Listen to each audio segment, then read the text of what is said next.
Dia kata masalah bercukong di dalam ihram ataupun umrah. Ni dia nak main cerita. Bukan dia nak cerita kata kita tahallul kita bercukong. Tapi tajuk ni dia nak habaq kat kita, belum tahallul kita pergi cukong dulu. Dia nak habaq tu. Boleh ke tak boleh? Kita dalam keadaan ihram, jangan kata cukong. Kalau kita saja-saja pergi duk tarik rambut selai pun, kita kena down. Ni dia nak main cerita kat kita, dalam keadaan ihram, belum tahallul lagi, pergi cukur rambut. Boleh ke tak boleh? Baik. Sesungguhnya, cukur sebelum habis sempurna mengerjakan rukun haji ataupun umrah itu tidak boleh sekali-kali. Hak tu dia abang dulu. Tak boleh, dia kata. Bukan kata cukur saja. Setengah orang tabiat. Dia jadi habit. Habit dia macam mana tuan-tuan? Dia duduk tengok TV, tangan duduk pintai rambut. Ni tabiat. Duduk tengok TV, tangan duduk pintai rambut. Tambah tengok bola. Bila skor tak masuk, cabut selai. Dia duduk main lagu tu. Habit dia. Habit. Ada lagi satu habit lagi tak senonoh. Dia duduk tarik bulu hidung. Ini pun satu habit juga. Dia duduk saja-saja, dia duduk tarik. Dia duduk tarik. Bila skor pun, tarik 3 kali. Habit ni, bila dia pergi buat haji, bila dia pergi buat umrah, dalam keadaan ihram, habit ni jalan juga. Dia dalam keadaan ihram, tangan duk main bulu hidung. Duk main bulu hidung. Dia main monyang macam mana kat dia tarik. Dam. Kena dam. Okey. Baik, now dia nak cerita kat kita, dia ni belum lagi tahallul. Tiba-tiba dia pergi cukong kepala dia. Boleh ke tak boleh? Pada asalnya tak boleh sekali-kali. Dia kata. Melainkan kerana uzur, kerana sakit di kepala. Ada pasal. Itu kata Islam ini satu agama yang sangat bertimbang rasa. Sangat bertimbang rasa. Islam bukan agama yang nak bagi kita susah. Apatah lagi nak bagi susah kepada orang yang dah memang susah. Bukan Islam macam tu. Contoh dia apa? Orang sakit. Orang sakit susah dah tuan-tuan? Susah lah. Sakit. Bedridden. Duk atas katil hospital. Sakit. Mana kata susah lah. Dia nak bangkit, nak semayang, nak apa, susah. Takkanlah Islam, orang yang dalam keadaan susah macam tu, Islam nak main lungguk lagi susah atas kepala dia. Sudah tentu ada jalan keluar kepada susah yang dia duk tanggung. Bila kita mengaji, baru kita nampak, oh rupanya sangat bertimbang rasa Islam ini. Okey. Now dia nak cerita dekat kita apa dia? Satu orang ni, dia dalam keadaan ihram, tapi dia ni ada masalah kulit kepala. Ada masalah. Seperti dia kata kepala dia ni bengkak besar dan juga perlu kepada diubat. Kepala dia ni ada masalah. Bengkak apa ke satu, dia naik bisui atas kepala misalnya. Bisui ni pula nak naik masa dia nak pergi umrah. Alamak, 365 hari duk ada setahun, dia pergi pilih time nak pergi umrah, pergi naik. Allahu Akbar. Pergi kena bisui atas kepala waktu buat umrah ataupun waktu buat haji. Tak boleh tahan. Melainkan terpaksa kena cukong apakah nu pasal nak dressing bisui dan sebagainya. Misalnya, orang yang dalam keadaan ihram pergi jadi bisui atas kepala. Dia kata, dia dianggap sebagai orang yang dalam keadaan sakit dan uzur di kepala. Ataupun kepala banyak kutu. Ini pula satu hal. Kepala ni banyak kutu, dia kata. Ataupun kerana ada barang yang menyakiti dan memberi mudarat di kepala. Tak kiralah, whatever sakit. Yang pentingnya benda tu ada di kepala. Maka haruslah dia bercukur kepala dan membayar dam. Terpaksa lah. Sebab sakit yang dia tanggung tu, dia terpaksa kena cukur rambut. Sedangkan belum masa tahallul lagi. Dia kena cukur dulu. Bermula dalil. Yang ni bagus yang kata Bahrul Mazi ni, dia bawa mai satu kes dekat kita, dia bawa mai satu hadis. Bagitahu dah jadilah pada zaman Nabi sallallahu alaihi wasallam.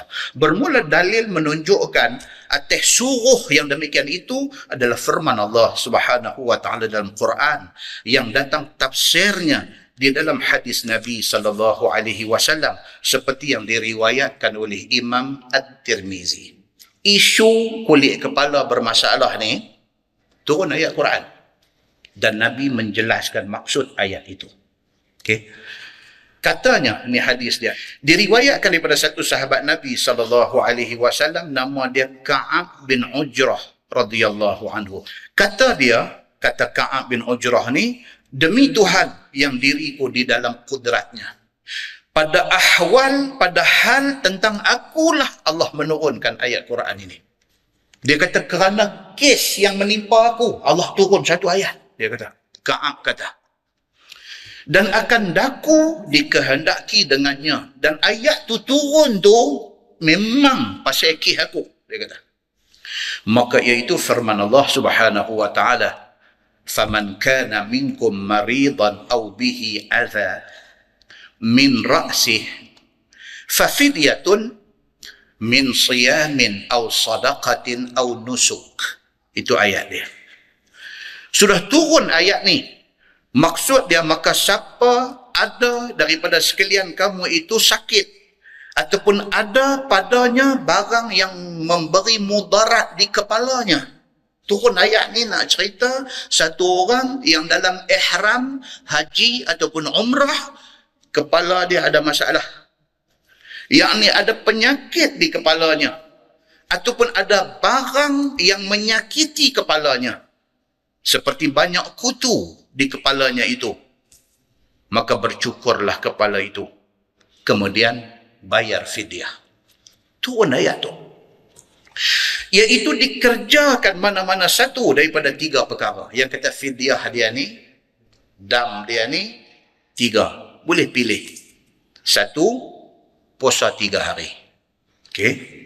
Yang kedua, sedekah makan kepada orang miskin, 6 cupak makanan. Yang ketiga, ataupun sembelih binatang. Sekurang-kurangnya seekor kibas, kambing biri-biri. Tuh, pi buat haji, pi buat umrah, kepala kena bisui. Kalau tak buang rambut, jadi masalah nak merawat bisui tu. Maka Allah turun ayat Quran. Tak apa, bagi kes macam ni, cukup dulu kepala walaupun belum masa tahallul. Cukup dulu kepala, tetapi kena bayar denda. Denda dia apa dia? 3 tadi, boleh pilih mana-mana satu. Itu cerita dia. Masalah. Dia kata bercukup di dalam ihram dan cara membayar fidyahnya. Kata Khazin di dalam tafsirnya, bermula fidyah ini boleh pilih mana-mana satu. Hak 3 tadi ini boleh pilih. Kalau dia orang ada duit, tangkap kambing seekor, sembelih, selesai. Kalau duit korang sikit, ambil 6 cupak makanan, pergi bagi ke orang miskin. Ataupun dia ni memang tak ada apa, puasa 3 hari. Boleh pilih mana-mana satu. Jika mau menyembelih, sembelihlah. Dan jika mau puasa, puasalah. Dan jika mau sedekah makanan, bersedekahlah. Dan tiap-tiap sembelihnya ataupun sedekah makanan itu mesti dibuat di tanah haram. Pasal dia ada di sana, dia ada buat haji ataupun dia ada buat umrah, maka denda tu kena bayar di sana. Tak boleh balik mai buat di rumah. Kena bayar semasa dia ada di tanah haram. Dia kata. Kerana ia kepunyaan orang miskin tanah haram. Adakah orang miskin tuan-tuan di tanah haram? Adakah? Dia kata mana ada ustaz, orang Saudi semua kaya. Yang miskin ni bukan orang Saudi. Yang miskin ni orang yang mai daripada luar Saudi. Pergi minta sedekah, pergi macam-macam tuan-tuan kita tengok di sana, especially musim haji. Mai tak tahu daripada negeri mana ni, duk junjung makanan atas kepala ni.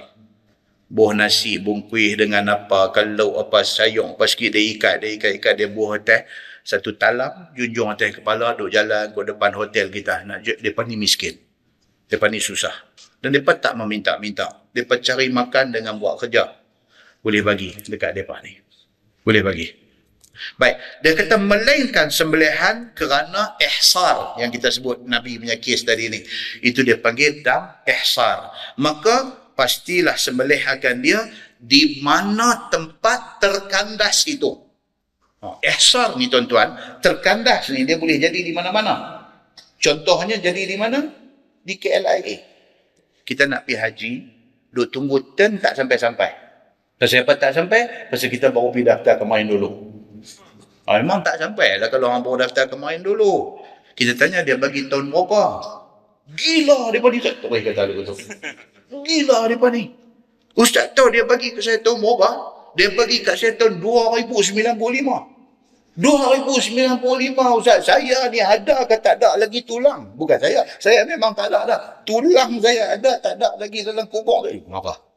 Tak pun tanya dia, dah betul bila? Kemarin dulu. Oh, kacau orang ni. Okey. Jadi oleh kerana tak nampak jalan, dia duk tunggu turn ni duk tak sampai-sampai, dia pergi kok Siam, kok Thailand. Tukar nama, bayar duit pun bukan murah, 35,000. Duk ada di airport Thailand, terkandas, tak boleh pergi. Kena tak dam ihsar? Kena tak? Tak kena lagi, pasal dia belum niat ihram lagi. Kalau dia dah naik dah kapal terbang, dah melintasi miqat, dah pasang niat dah. Tahu? Sampai di airport Jeddah, tahan, tak pergi masuk. Ada jadi tak tuan-tuan? Ada jadi. Jemaah kita pun ada janji tahun baru lepas. Jadi. Lagi 4 hari, lagi 5 hari, nak wukuf. Tiba-tiba tabung haji telefon. Assalamualaikum. Ni nama naik ni untuk pergi haji. Terkejut badak dia ni. Bila ni? Pergi bila? Kalau setuju petang ni pergi. Petang ni pergi. Kalau setuju. Dia kata, kalau tak setuju, saya pun tak buang masa. Saya nak tengok orang lain. Dah lah, kalau ikut hati setuju. Tapi, dia kata, lah setuju ke tak setuju? Zan, nak tanya mereka. Tanya. Bini kata, jom abang barang pun duduk dalam beg dah, tak buka lagi. Ni Yasin macam mana? Yasin tak bagi. Yasin kering salam kat mereka, suruh mereka buat lah, jom kita pergi lah. Galah beg, pergi. Ni jadi dekat sebahagian daripada jemaah saat akhir kita hari tu ni. Pipi kapal terbang tak boleh landing. Terbang dah sini, teriak tangih yang mata mambu badan, naik. Kapal terbang dah sampai dah di Jeddah, 2 musim ke atas. Tak mendapat landing right daripada pihak autoriti lapangan terbang sana. Tak dapat. Pilot dia tengok minyak ke duk korang. Sini tak boleh turun. Tuan-tuan, pasal apa tuan-tuan? Kota haji mengejut ni diberi oleh pihak raja, tetapi tidak dimaklumkan kepada pihak airport. Ini masalah pentadbiran mereka. Komplain pun tak nak guna. Raja bagi, maklumkan dekat mereka punya kementerian luar, kementerian maklum dekat Wisma Putra maklum dekat tabung haji cari orang, rupanya airport tidak dimaklumkan. Itu takkan jadi lagu tu. Dah jadi dah.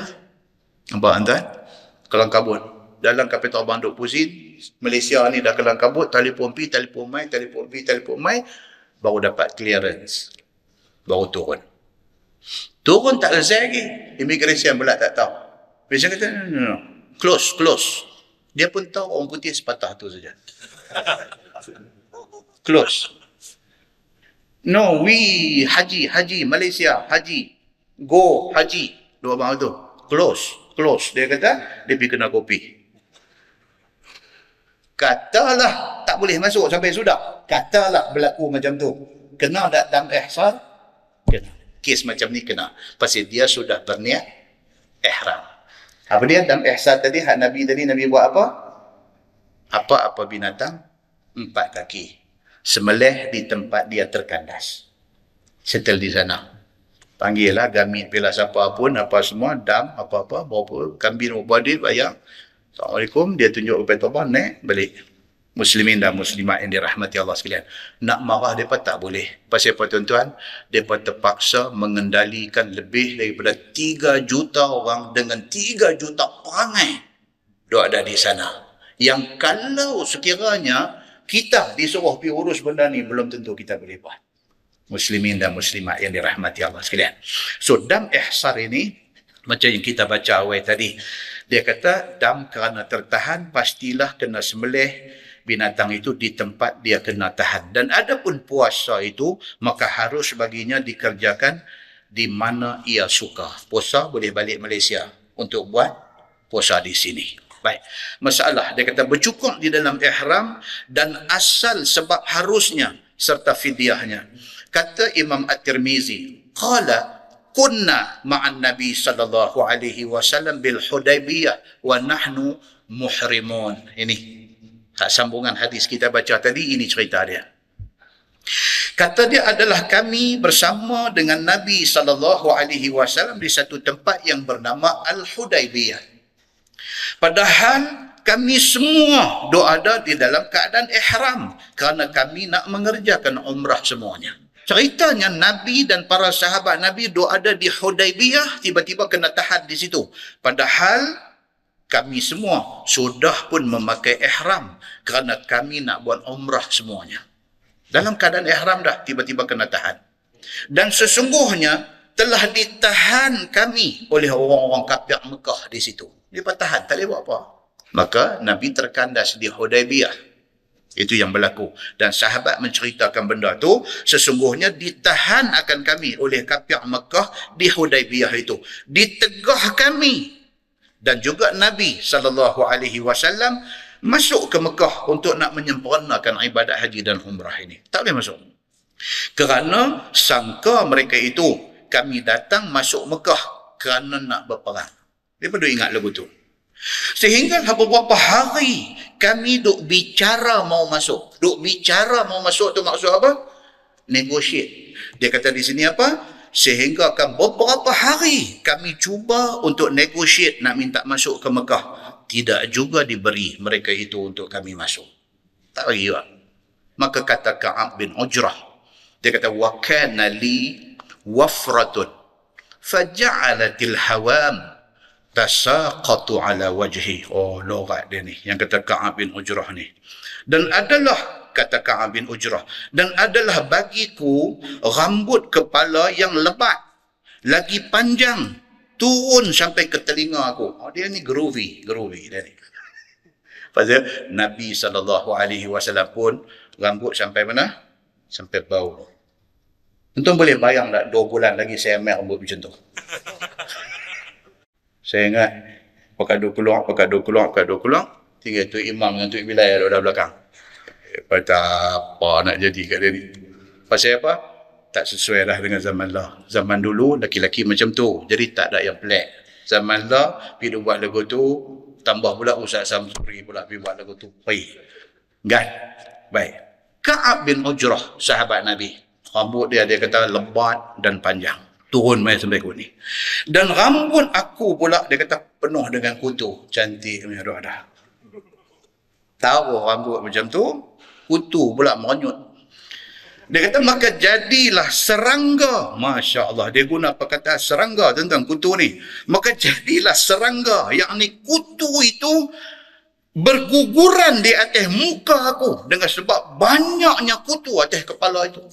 Allahu Akbar. Dia turun mai kutu ni satu macam yang duk ronda kat muka dia. Ya Allahu Akbar. Siapa cerita ni? Dia sendiri cerita. Makna kronik ni bukan teruk lagi ni kronik ni masalah. Dia kata kutu duk turun mai, dia kata ni turun mai duk melata kat atas muka dia. Dalam pada aku duduk itu datang Nabi SAW. Dia kata dia dalam pada duk rimah ni kutu duk turun mai duk rimah garu tani dia mai tani garu tani dia mai. Allahu Akbar tuan-tuan. Maka melaluilah Nabi SAW dekat aku. Tiba-tiba dilihatnya aku duduk dan atas muka aku kutu merenyut yang turun daripada rambut kepala aku. Ya Allah. Bila dilihat oleh Nabi SAW yang demikian itu, maka sabda Nabi SAW, wahai Ka'ab bin Ujrah, seolah-olahnya toma ataupun kutu di kepalamu itu menyakitkan kamu, aku lihat. Nabi tengok pun, Nabi kata kat dia, ya aku rasa kutu ni kacau hang betul ni gaya ni. Nabi kata kat dia. Bila aku dengar sabda Nabi SAW yang demikian itu, maka aku sahut sabdanya. Oh, dia kata betul ya Rasulullah. Sahabat semua. Turun, mai dia mai ku mata ni, dia meniti masuk, mai ku hidung dia. Tuan-tuan, orang kena kesedung. Tak ada kutu pun. Tu pun la ilaha illallah. Garu ni tak lagi. Udang, sotong ni tak makan. Orang makan pun dia kata. Tu teruk, tu kronik.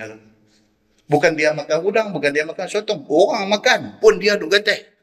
Dia memang renyang. Tahu renyang? Tadi merenyut lain, dia merenyang. Pasal apa tuan-tuan saya tanya?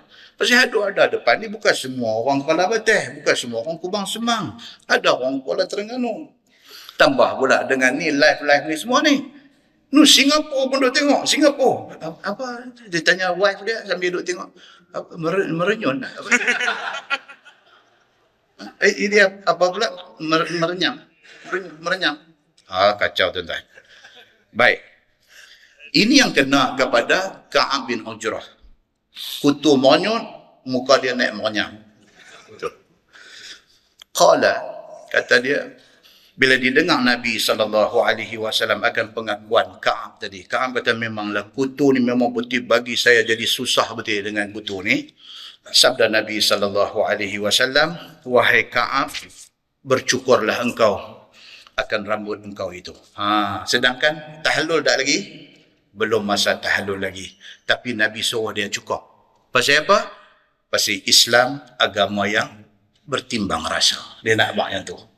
Walaupun peraturan dia macam tu, atas sebab-sebab yang tertentu, dilonggarkan peraturan itu. Semayang boleh tak buka bangku lipat, duduk semayang boleh tak boleh? Tak boleh kalau sekiranya kita boleh berdiri. Ustaz, kalau saya kalau nak gagah berdiri takat satu rakaat ya, rakaat kedua saya tak boleh dah. Rakaat pertama kena berdiri dah. Wajib kena berdiri. Dia kata alang-alang dah bangku duduk tu ya. Sah tak semayang dia? Batal semayang dia. Islam bagi kelonggaran, tetapi jangan ambil mudah dengan kelonggaran itu. Itu prinsip dalam Islam. Jangan sudah diberi kemudahan, nak mudah lagi sampai merosakkan ibadat sendiri. Jangan. Okey, baik. So dia kata supaya hilang barang yang menyakiti engkau daripada toma dan kutu itu, maka Ka'ab bin Ujrah pun cukuplah kepala dia. Dan turunlah ayat ini tadi. Faman kana minkum maridan aw bihi adzam min ra'si. Turun ayat itu. Kalau sekiranya ada daripada kalangan kamu sakit ataupun ada satu benda yang duk kacau atas kepala, cukuplah. Kerana itu untuk memberi kemudahan kepada orang yang di dalam susah. Kata ulama, bermula zahir hadis itu menunjukkan seolah-olah cukung dulu baru turun ayat Quran. Nampak tu, nampak kita baca hadis tadi, macam bila Nabi kata dekat dia, Ka'ab, kalau benda ni jadi masalah dekat hang, cukuplah rambut hang. Seolah-olah macam ayat tak turun lagi. Nabi suruh dulu, seolah-olah nampak macam tu. Tetapi bukan demikian itu. Bahkan turun ayat dahulu, kemudian baru Nabi suruh cukup. Dia nak kena habang juga. Pasal apa? Supaya kita jangan salah faham. Duk ingat kata Nabi SAW mendahului perintah Allah Subhanahu wa taala. Ayat perintah mai baru Nabi habang dekat Ka'ab, baru Ka'ab cukup kepala dia. Kata At-Tirmizi, bermula hadis ini hadis yang hasan lagi sahih.